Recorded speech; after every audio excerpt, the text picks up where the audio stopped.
Pernah kebayang nggak sih gimana perang besar berikutnya bisa aja dimulai? Hari ini kita akan mengupas sebuah skenario hipotetis yang cukup bikin merinding. Sebuah jebakan yang dirancang buat memancing Amerika Serikat ke dalam konflik di Iran yang mungkin nggak akan bisa mereka menangkan. Oke, coba bayangin ya, sekarang bulan Maret 2027. Di semua layar berita, kita lihat pemandangan invasi yang kelihatannya berjalan mulus banget. Pasukan mendarat, supremasi udara dikuasai cuma dalam hitungan hari. Kelihatannya kan kayak kemenangan yang cepat dan telak ya kan?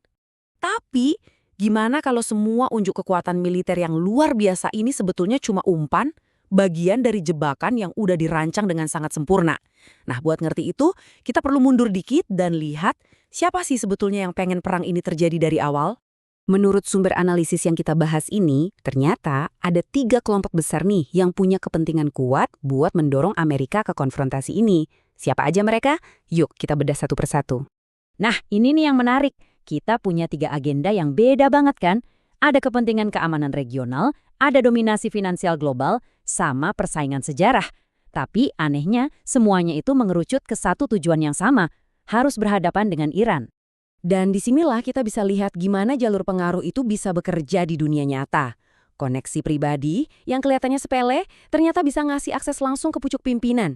Dan ujung-ujungnya bisa ngebentuk kebijakan luar negeri bahkan sampai memicu eskalasi militer.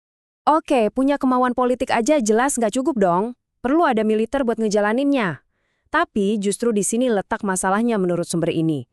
Doktrin militer Amerika modern itu katanya malah jadi kelemahan terbesarnya. Kenapa? Karena ada keyakinan yang, ya bisa dibilang, terlalu pede sama keunggulannya sendiri. Coba deh lihat bedanya.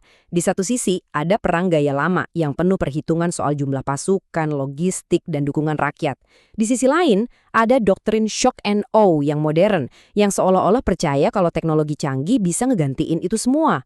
Pertanyaannya kan jadi simple, gimana kalau asumsi mereka itu salah total? Dan ternyata kita nggak perlu nunggu jauh-jauh buat lihat buktinya. Lihat aja apa yang terjadi di Laut Merah. Kegagalan buat ngatasin serangan Houthi itu nunjukin ya semacam keangkuhan yang bikin khawatir. Sadar strateginya nggak jalan, tapi tetap nolak buat berubah haluan. Oke, dengan pemahaman baru ini, yuk kita balik lagi ke skenario awal, ke Maret 2027. Sekarang, waktu kita lihat lagi invasi yang sama, gambarnya jadi beda. Kita bukan lagi lihat kemenangan, tapi kita lihat anatomi sebuah jebakan. Dan ini dia ironi terbesarnya. Semua keunggulan yang mereka punya, supremasi udara, penguasaan laut, yang harusnya jadi kunci kemenangan, malah jadi kayak jeruji penjara. Mereka bisa masuk dengan gampang. Tapi sekarang, 100.000 tentara ini, ya mereka benar-benar terjebak. Kok bisa mereka terjebak? Jawabannya simpel sebetulnya. Karena invasi ini ngelanggar 3 aturan paling dasar dalam perang. Pertama, pasukan mereka terkepung di medan yang super sulit. Kedua, jumlahnya nggak akan pernah cukup buat menguasai negara sebesar itu. Dan ketiga, yang paling fatal, jalur pasukan mereka gampang banget diputus. Nah, di titik inilah perhitungannya berubah 180 derajat. Pasukan ini bukan lagi dilihat sebagai tentara penakluk. Di mata Iran, mereka sekarang adalah 100.000 sandera, aset tawar yang nilainya luar biasa. Oke, tapi tunggu dulu. Mungkin ada satu kartu as kan? Gimana kalau rakyat Iran sendiri bangkit dan ngebantu pasukan invasi? Nah, menurut analisis ini, mikir kayak gitu justru adalah kesalahan perhitungan yang paling fatal. Bukannya disambut kayak pahlawan, yang terjadi justru sebaliknya. Ada memori sejarah soal campur tangan asing, ada kebanggaan nasional yang kuat, dan jangan lupa faktor keyakinan agama. Semua itu justru bakal jadi bensin yang menyulut perlawanan sengit terhadap pasukan asing manapun yang menginjak tanah mereka.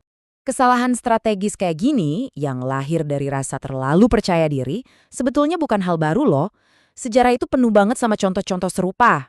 Coba kita lihat polanya, mundur jauh ke lebih dari 2000 tahun lalu. Athena, kekaisaran yang superpower pada masanya, terlalu pede ngirim pasukan besar ke Sisilia. Mereka abai soal logistik dan jalur pasokan. Hasilnya, seluruh pasukannya habis, kekalahan itu jadi awal keruntuhan imperium mereka. Mirip kan? Contoh yang lebih dekat sama kita ya Perang Vietnam. Nah, di sana kita lihat bahayanya sunk cost fallacy. Ini istilah keren buat bilang udah terlanjur nyemplung, jadi susah buat narik diri. Keengganan buat ngakuin kerugian ini yang akhirnya ngejebak negara adidaya dalam perang yang mereka tahu nggak bisa mereka menangkan. Ini kan jadi bikin kita mikir ya, kalau jebakannya sejelas ini, kenapa ada yang mau masuk? Nah, jawabannya menurut analisis ini ada di teori permainan. Ternyata setiap pemain di papan catur ini pengen hasil akhir yang beda-beda banget. Nah, coba perhatikan baik-baik bagian ini. Karena ini inti dari semuanya. Skenario paling buruk buat Amerika, yaitu perang panjang yang ngabisin sumber daya, ternyata justru jadi skenario terbaik buat lawannya, yaitu Iran, dan juga buat sekutu-sekutunya di kawasan itu. Luar biasa kan? Tapi kan Amerika punya kartu truf pamungkas dong, senjata nuklir. Apa mereka nggak bisa pakai itu sebagai ancaman buat ngebebasin 100.000 sandera mereka? Nah, disinilah pemain lain bisa masuk. Bayangin, Rusia nggak perlu nembak satu peluru pun. Mereka cukup maju dan bilang di depan seluruh dunia, tidak ada yang boleh pakai senjata nuklir.